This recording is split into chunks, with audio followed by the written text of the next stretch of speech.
అందరికీ శనార్థులు జోర్దార్ ముచ్చట్లకు స్వాగతం. ఎట్లున్నారు? నేనైతే మస్తుగున్నానులా.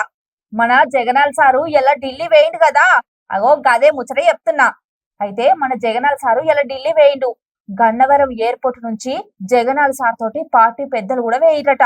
3 రోజుల దాకా ఢిల్లీలోనే ఉంటారట. ఇది వరకే రాష్ట్రపతి, ప్రధాని, కేంద్ర హోం మంత్రులు అందరూ అపాయింట్మెంట్ ఎలను కోరిండట. ఎమ్మెల్యేలు, ఎమ్మెల్సీలు, ఎంపీలతో కలిసి హస్తినకు పోయిండు. ఇక 3 రోజులు అక్కడనే ఉండి ఏపీల దాడులకు, నిరసనలకు బుధవారం నాడు ఢిల్లీలో జగనాల్ సారు ధర్నా ఎత్తాడట. ఈ నిరసనల ఎమ్మెల్యేలు, ఎంపీలు, ఎమ్మెల్సీలతోటి మాజీ ఎమ్మెల్యేలు కూడా ఉంటారట.